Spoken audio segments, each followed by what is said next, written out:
kasalukuyang pinag-aaralan natin at nire-repaso yung evangelism, lalong-lalo na may kinalaman sa mensahe. At sa ating pong pag-aaral, tinignan natin yung mga naunang mga pagpapahayag ng mga apostol na nagsisilbing halimbawa para sa atin. At tinitignan natin yung Acts 3:11 to 26. At doon nga sa ating nagawa ng pag-aaral ay una tinignan natin yung reaction ng crowd sa miracle. Sabi kasi doon, nung pinagaling yung lame man, now as the lame man who was healed held on to Peter and John, all the people ran together to them in the porch, which is called Solomon's, greatly amazed. So when Peter saw it, he responded to the people. So dyan nakita natin yung reaction ng crowd. Sabi dyan, they were greatly amazed. Tapos pinuntahan nila si Pedro, nadagdagan yung mga crowds nung mabalitaan nila yung nangyaring pagpapagaling doon sa lame man. So, Peter's clarification regarding the origins of the healing miracle. So, ito po yung tinutukoy dito. And then, tinignan natin yung proclamation ni Pedro na bahagi ng kanyang pagpapaliwanag at ang kanyang ni-raise na issue ay yung significance ng kamatayan at resurrection ni Jesus in verses 13 to 16. Kung naalala nyo, yan yung ating pinag-aralan. Tinanong ko kayo what 5 historical facts was mentioned in these verses and how did Peter identify Jesus in these verses. So basahin muli natin. The God of Abraham, Isaac, and Jacob, the God of our fathers, glorified his servant Jesus, whom you delivered up and denied at the presence of Pilate when he was determined to let him go. But you denied the Holy One and the just, and asked for a murderer to be granted to you, and killed the Prince of Life, whom God raised from the dead, of which we are witnesses. And his name, through faith in his name, has made this man strong, whom you see and know. Yes, the faith which comes through him has given him this perfect soundness in the presence of you all. So, ano ba yung mga historical facts na binanggit? Una, kinakausap ni Pedro, they delivered up Jesus to Roman authorities. Yun yung unang binanggit. They denied Jesus in Pilate's presence. They denied Jesus as the Holy One and the just. They asked a murderer to be released instead Jesus, and they killed the Prince of Life. So mahalaga ito mga kapatid dahil depende dun sa kinakausap mo. Dahil yung kinakausap ni Pedro, ito yung mga grupo ng mga Hudyo na naging bahagi noong kamatayan ni Jesus. Kung naalala nyo pa. So, yung mga Jew na pumunta doon, alam ni Pedro, marami doon, kasama doon. Kaya nga, ang kinuunan niya ng message, alam nila namatay si Jesus. Ngayon nga, yung mensahe niya, hindi namatay lang si Jesus, siya'y buhay. Kaya sabi niya, kami nga yung nagpapatotoo doon. Na si Jesus, itong ginawa nyo ng ganito. Ito yung 5 na ginawa nila. So, depende kasi kung sino yung kausap mo. So, dahil ang kausap ni Pedro, alam niya, ganoon yung sitwasyon. Direct siya na i-meet yung issue. Hindi lang niya basta mag-preach kung sino si Jesus, but it is in the context of what just happened. Kaya nga, mayroong historical facts na minention na nangyari. So lahat sila, maunawaan nila. Ito yung nangyari kay Jesus. They delivered up Jesus to the Roman authorities. Nung nando na si Pilate, dininay pa rin nila si Jesus. Dininay nila na Holy One and just siya. And doon sa custom nila, ang pinili nila isang murderer kaysa kay Jesus na mapalaya. And they were the one who killed the Prince of Life. Yun yung nabasa natin sinasabi. And killed the Prince of Life. Tapos pinasok niya na yung resurrection. You see? Death and resurrection. Yun yung statement niya. You killed the Prince of Life, whom God raised from the dead, of which we are witnesses. So, hindi na natiling buhay si Jesus kung hindi siya'y nabuhay. So, ano naman yung identification na binigay kay Jesus? Sa verse 13, di ba binanggit doon na siya yung servant. The God of Abraham, Isaac, and Jacob, the God of our fathers, referring to Yahweh, Yahweh glorified His servant, Jesus. So that is based on Isaiah 52 up to Isaiah 53. God's servant. And then in verse 14, you denied what? The Holy One and the just. Verse 14, so tinagurian ni Pedro si Jesus as the Holy One and the just. And then thirdly, in verse 15, and killed the Prince of Life. Siya yung Prince of Life, pinatay pero binuhay namang muli ng ating Diyos, of which we are witnesses. So, makikita niyo yung content, nag-fit siya doon sa sitwasyon, and ini-introduce niya si Jesus in a way na maunawaan ng mga Hudyo. Now, what did the author stated about the resurrection of Jesus in relation to the miracle? What statement did Luke enumerated concerning the healing of the lame man? Diba? Peter connects the title author of life with Jesus' resurrection. Diba? Sabi niya, you killed the Prince of Life whom God raised from the dead, of which we are witnesses. So, sino yung ni-raise from the dead? The Prince of Life. So, lumalabas po, Jesus' resurrection and exaltation is establishing Jesus as the princely pioneer. Siya yung pinaka-panguna who initiated through His suffering and death the new life of the new covenant.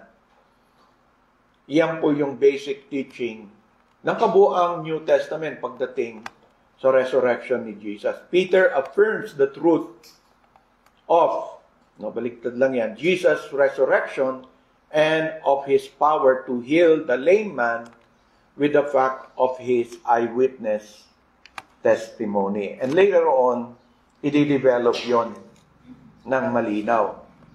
Diba? Although dun sa verse 16, and His name, true faith in His name has made this man strong. So, whose name? The name Prince of Life. The one God raised from the dead. So, kinunik niya lahat. Okay, namatay siya, pero binuhay siya. Siya yung Prince of Life dahil siya yung Prince of Life. No? Through faith in His name, has made this man strong, whom you see and know. Yes, the faith which comes through Him has given Him this perfect soundness in the presence of you all. So kasi, gusto nilang malaman, yung crowd ng takbuhan, gusto nilang malaman kung ano nangyari, paano nangyari. So yun ngayon ang ginamit ni Pedro na pagpapaliwanag. He made some connection with that. Dahil buhay si Jesus, kaya siya gumaling. Kasi kung patay si Jesus, hindi yan gagaling eh. Sa kanyang pangalan siya pinagaling. So, yun yung sinasabi. So, ano yung statement that Luke made doon sa last verse na yon? The healing of the lame man has been caused by the name of Jesus. Diba? Very clear naman. And His name, through faith in His name, has made this man strong. Whose name? The name Jesus. Secondly, the healing of the lame man has been because of faith. The faith of the lame man or of Peter that healed the beggar has come through Jesus. So, ano ba yung faith? So, pwedeng tignan ang faith ni Pedro or yung faith ng lame man that healed the beggar has come through Jesus. Sabi diyan, yes, the faith which comes through Him has given him this perfect soundness in the presence of you all. So, Peter reiterates that the people cannot deny that a miracle had happened. Kaya nga sinabi niya, in the presence of you all. So, hindi nyo mapapasubalian na ito'y nangyari. Hindi lang naman kami yung witnesses. We are witnesses of the resurrection, but pagdating dito, nakita nyo, sa harapan nyo mismo, gumaling itong lame man.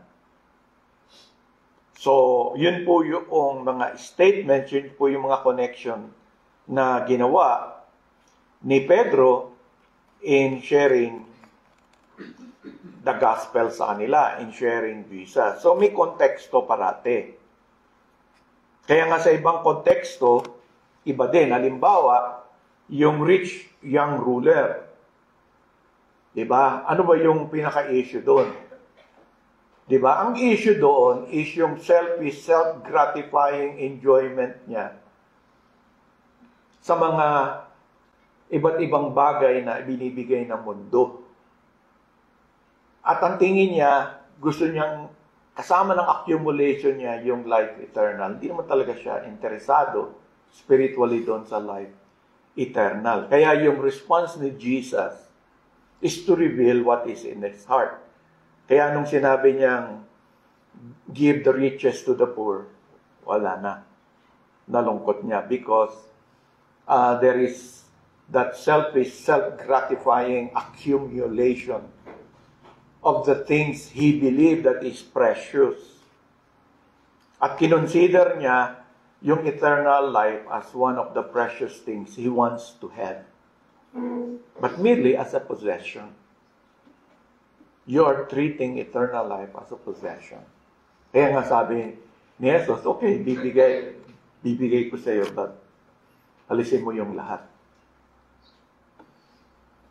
So, kailangan alam mo kasi, di ba, iba naman, yung dating nung rich man, di ba, gusto niya ng eternal life.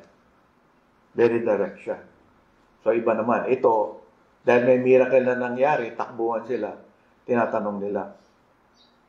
Pero yung sinfulness na in-address ng Lord, may kinalaman doon sa ginawa nila. Explaining sin to the rich young ruler, iba naman.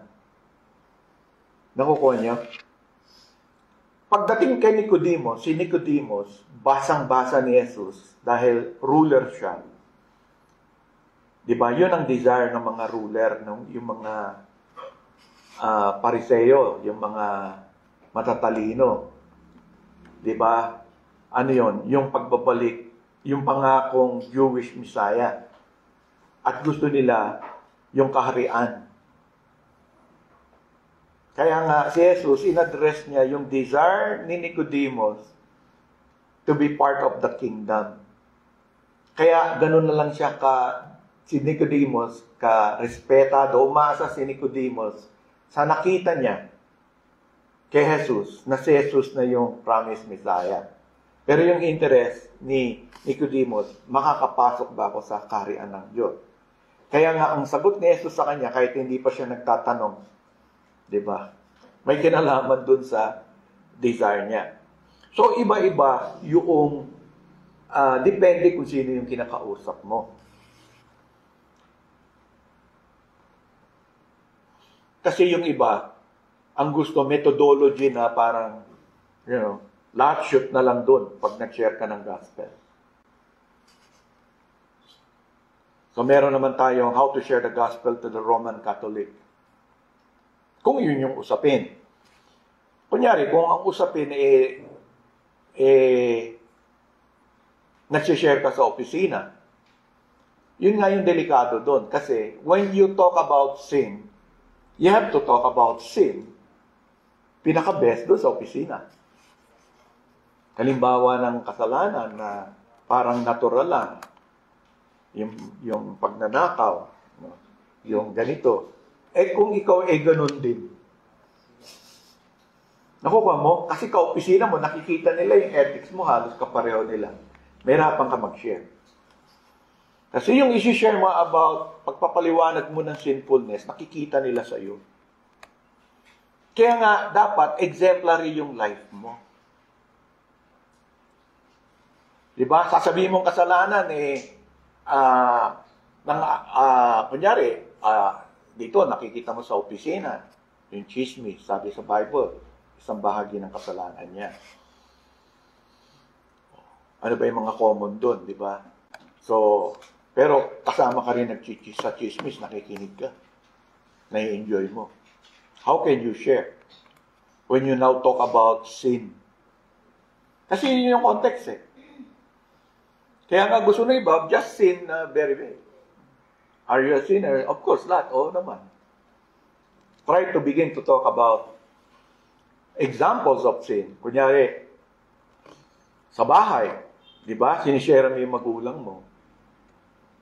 Nay, halimbawa, yung mga ganitong ito po yung tinutukoy ng salita ng Diyos na kasalanan na sinasabi ng Diyos na paparusahan niya ang mga taong namumuhay sa ganito. Yung, halimbawa, yung immoralidad. Di ba, kunyari, binigyan ko kayo ng case study. Yung lifestyle ng lalaki. Di ba? Parang sa kanya, ordinary lang. So, nandun yung issue. Pero kung yung buhay mo, hindi ka talaga makakalakas loob mag-share.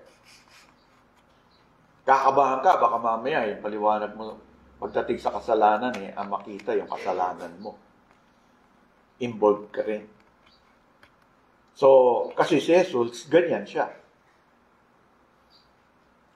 Sila Pablo, si Pedro, ganun din siya. So, pag tinignan mo, kaya tinitignan natin yung mga early examples na yan, makikita nyo, may konteksto siya parate, how to present Jesus. Kung kausap mo, iba. Kunyari, kung kausap ko, alam ko, iba yung religious, niya, nasa cult. Hindi ko siya ina-address na cult. No? Offensive na yung gospel, hindi ko nadadagdagan ng ibang offense yun.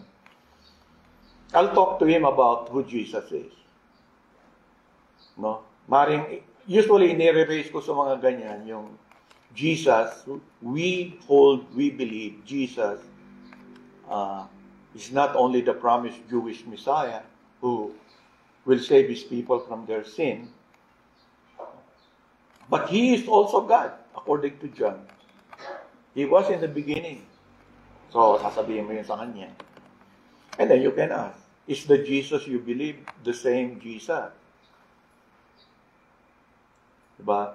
So, now, if you believe in a Jesus who is not God, if you believe in a Jesus that is just like the other prophets, kasi ang belief nila, si Jesus, di ba, nag-resurrect, napunta sa langit, binuhay siya ng Diyos. Katulad lang siya sino yung unang na-rapture sa heaven? Ha? Yung siguradong sagot yung Sumasagot kayo pero parang di kayo sigurado. Ha? Si Enoch. Diba? Si Enoch, tao lang siya. Pero hindi siya namatay. Sama ng Diyos. Sino pa yung isa? Si Elijah, tao lang siya. Si Jesus, tao lang siya. Pero namatay siya, mas mabuti pa nga yung dalawa, hindi namatay eh. Tama? Pero binuhay siya ng Diyos. Yan, sabi Diyos sa passage mo. So, nandiyo siya sa langit. Pero hindi siya Diyos. Nakukuha niya? Hindi siya Diyos. Paano niya sasagutin yun, di ba? Oh, di papaliwanag mo, kailangan alam mo yung mga tinuro ko sa inyo mga passages. Mahalaga yun. Oh. Tatanungin mo siya, pareho ba yung Jesus ko sa Jesus mo? Pareho ang pangalan, pero magkaiba silang tao. Aaminin niya, magkaiba. So, sa Bible, sinong yung kaligtasan? Pag-uusapan mo na, sinong Jesus ang makapagliligtas? So, iwan ko sa kanya na yung Jesus na pinaniniwalaan mo, hindi yan katulad ng Jesus na pinananampalatayan ko, na sinasabi kong siyang tangi in His name. In Him alone. The Jesus that was resurrected, maaaring mag-agree kayong dalawa doon. Pero ang hindi, dadali mo siya sa John, dadali mo siya sa ibang passage na alam mo. Usually, dadaling ko siya sa John. So, yun. Kung hindi niya paniwalaan, at least I was able to share to the person like what Peter and all these people are doing to represent Jesus. Di ba? So, it is up to him to decide who's Jesus, who is this Jesus that he believes in. If he is a mere man, how can you be saved? Through what he did. Wouldn't it be na he is parang deliverer lang siya eh. In a sense, di ba parang madalag, parang hindi ko matandaan yung pangalan yung una. Enoch. Si Enoch. No? Bira ko kasi may encounter si Enoch. Di ba? Vessel siya ng Diyos. Si Elijah, vessel siya ng Diyos. Si Jesus, vessel din ng Diyos. Pare-pareho lang silang tao ka mo, hindi makakapagligtas yon sa kasalanan. Nakapagligtas ba sa kasalanan? Si Enoch, nakapagligtas ba sa kasalanan? Si Elijah. Etong Jesus mo na tao, makapagligtas ba yan? Hindi. Naging ano lang sila. Taga-pronounce. Taga-announce. Taga-deklara ng kalooban ng Diyos. Pero yung Diyos, yung Jesus na pinananampalatayanan ko, hindi lang siya taga-announce. So, nakukuha nyo. Depende kung sino yung kausap nyo. At saan pupunta. Usually, pag alam ko yung background ng tao na mga naniniwala kay Jesus pero hindi Diyos si Jesus, doon ko ipipresent si Jesus. Kung kausap mo yung mga LGBT, alam mo na kung ano magiging issue. Ano ba yung sinasabi ni Jesus sa mga ganito yung uri ng pamumuhay? Anong sinasabi ng mga apostol? So, papakita mo ngayon sa screen. Di ba sabi ng apostol ganito? Oh. Well, sinasabi ko lang sa iyo yung scripture. At least, gusto kong makita mo na ito yung attitude ni Jesus towards sa ganyang uri ng buhay. Ito rin yung attitude ng mga apostol tungkol sa uri ng ganyang buhay. Hindi siya patungo sa kaharian ng Diyos. Patungo siya sa kaparusahan. You don't need to win the argument. You just have to show to them. And the only way that one can be delivered from that is this. Diba? O yung kausap mo naman, seemingly religious, so pwede mo siyang dalhin sa Timothy in this, di ba, sa last days, men would be, what? Lovers of stuff, lovers of money, and all these things, no? Sabi mo, ito yung mga kasalanan na sinasabi ni Apostol na magiging uri ng buhay. Sa tingin mo, ganyan ba nangyayari sa ating paligid? Oo naman. Makikita niya, di ba? Nandun, ang dami. Ang haba ng listahan. So, huwag ka lang pupunta sa thou shall not kill, thou shall not, yung 10 commandments ba? Yung specific ng commands na yan. Depende sa kausap mo. Diba? Oh. Not knowing the power thereof, interested sila sa, there is a form of godliness. Nagsisimba naman, gumagawa naman ng mabuti. Pero, in the end, hindi. Diba? Or pwede itong kay Paul sa Romans. Ungrateful sa Diyos. Kung ito yung magiging sukatan ng Diyos sa buhay mo, sa palagay mo ba, makakapasok ka sa kaharian ng Diyos? O kung ganito yung uri ng buhay ko, I live every day of my life without any reference to God, ungrateful, unthankful. Ang dami po, kaya binigay sa atin yun para maisip natin paano kausapin sila. Huwag lang yung, do you believe you're a sinner? Diba may mga gamitin mo yung porlos. God loves you and has a wonderful plan for your life. Sa akin, hindi malinaw na ebanghelyo yan. So, meron po kayong tanong. Pinapakita ko lang sa inyo, may mga context siya. Pero yung element, nakikita natin about God, about sin, about Jesus. Baka may tanong po kayo or clarification. Nakukuha niyo yung sinasabi ko. Kaya, there is no box way of presenting the gospel. Okay, medyo iba rin ito na. Kasi yung sa time ni Panginoon Jesus, maraming may mga sakit, sila na demonyo. Para bang binuksan pa yung impyerno para lumabas sila? Para lumabas ang kapangyarihan ni Jesus? Wala naman tayong malinaw na katuruan na ganoon.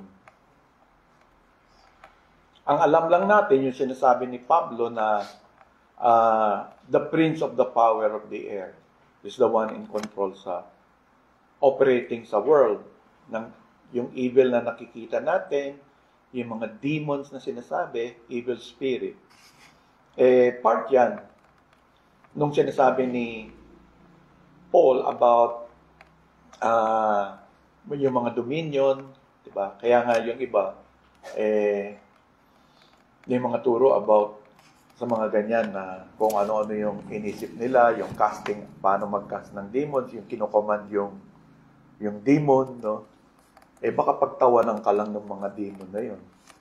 No? Because that is not the way to deal. When you search scripture, there is no such thing na ganoon. May mga gumaya nga nun, di ba? May example tayo sa scriptures. Pero hindi nila.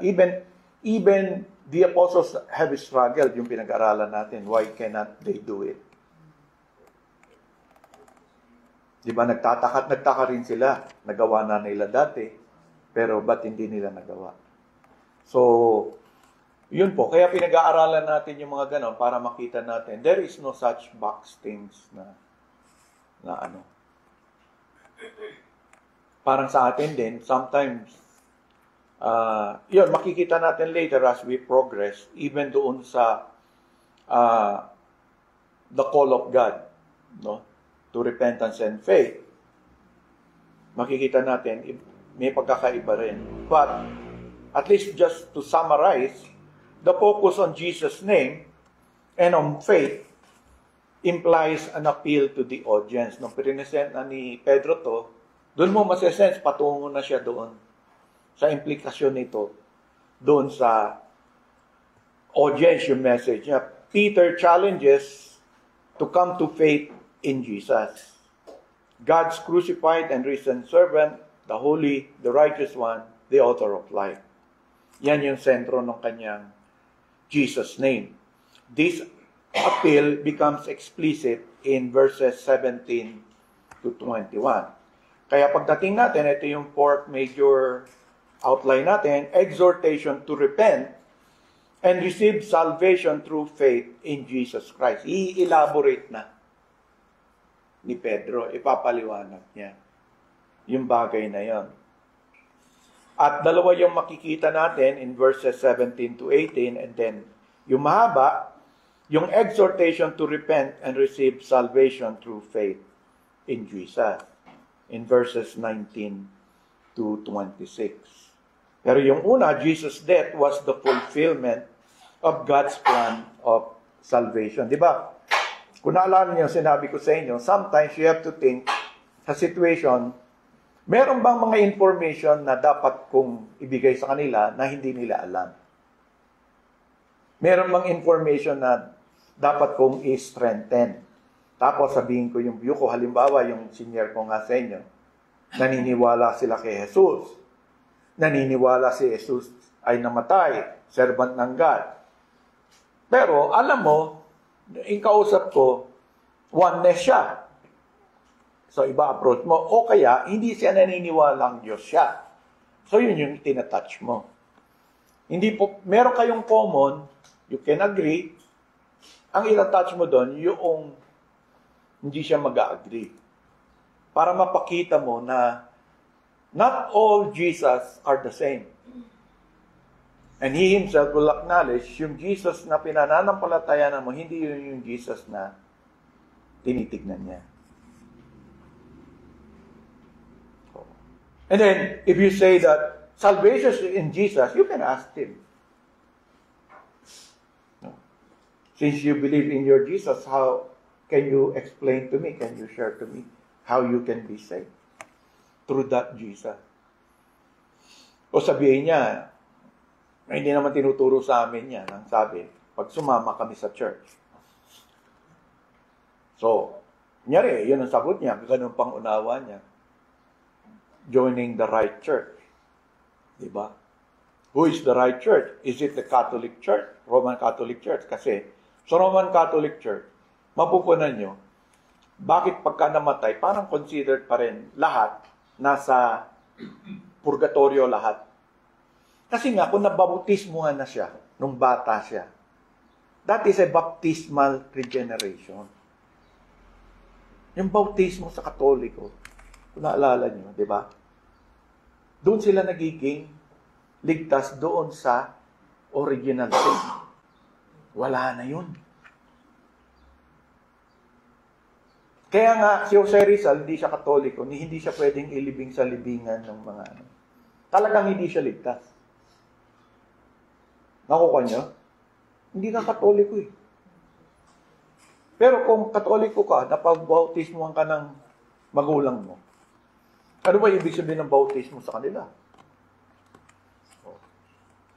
Kaya nga lahat sila mako-consider. Pero, matalino yung RCC, nasa purgatorio lang lahat. So, gusto mong matulungan sila. Patay na sila pero pwede mo pang matulungan. Bibili ka ngayon ng mass card. Sige. Ipagmimisa ko sila. Magbabayad ka. Diba? So, you can do good works to the dead. Pray for the dead. Kaya meron sila nun. Diba? Kada anniversary, nakikita nyo minsan. Nung may dyaryo pa, nakikita ko yun. Diba? Nakalagay lahat yun doon. This Mass is especially offered. Minsan, kung nasa Catholic Church ka, nakaano rin doon. Pero malaki bayad nun. Pag solo ka lang. Pag marami, medyo may discount. So, in that kind of practice, meron behind that. Kasi nga, yun ang assumption. Lahat, kaya nga minsan, tinatanong. Kasi nga, there are 7 sacraments. Kunyari, yung marriage, kung nagpakasal ka lang sa huwes, sasabihin ng priest, kulang ka ng sakrament. Hindi ka makapunta sa langit. So, kailangan ikasal ka ng pare. Magpakasal ka sa pare, mahina na yung 10,000 eh. So, bubuin mo yun. Tapos yung extreme unction.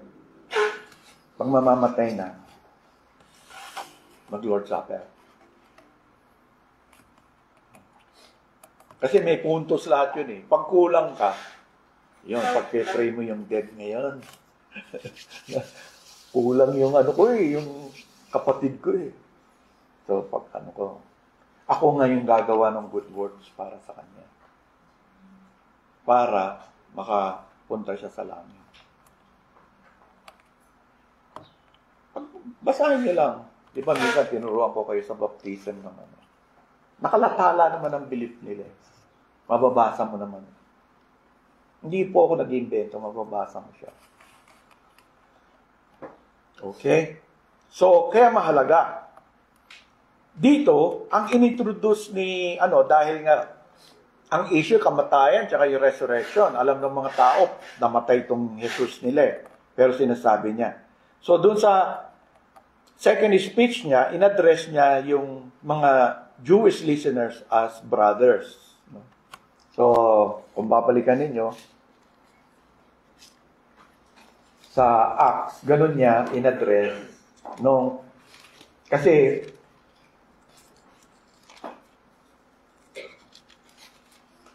balikan natin yung Acts 3. So, verse 17, "Yet now, brethren, I know that you did it in ignorance, as did also your rulers." Sabi niya, kung ano man yung ginawa niyo kay Jesus, kinikilala ko. You see, he is affirming something na na ginawa niyong in ignorance, katulad ng mga rulers niyo.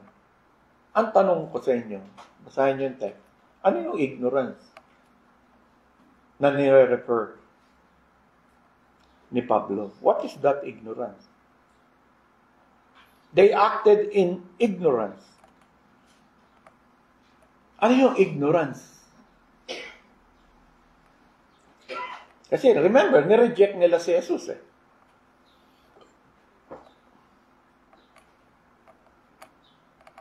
Basically, ang sinasabi ni Pedro na ignorance nila, naunawaan ko yung kalagayan nyo. You do not understand who Jesus really is. Yun yung ignorance nila. Hindi nila kilala si Jesus. Hindi nila mag-grasp na si Jesus yung messianic servant, yung holy and righteous one, yung author of life. Pangalawa, ignorant din sila doon sa katotohanan na yung kamatayan ni Jesus was a central event in God's plan of salvation. Kaya nga kung maalala nyo, isa sa panalangin ni Jesus sa cross, Father, forgive them for what? They do not know what they are doing. Yun yung ignorance nila. In-acknowledge ni Peter that you have acted in ignorance. And kung kasi, ang mga Hudyo, hinihintay talaga nila yung Jewish Messiah. Ignorante sila. Kung alam nila, kung naging malinaw sa kanila na itong si Jesus, ang Messiah, hindi nila papatayin yun. Diba? Yun nga yung unang akala nila nung una eh. Siya na yun eh. Kaya nga naalala nyo, di ba? Sinalubong siya nung papasok siya ng Jerusalem. Ano yung sinasabi nila? Hosanna in the highest. Oh. Pinupuri nila si Jesus. Kaya lang, naano sila ng mga Jewish leaders.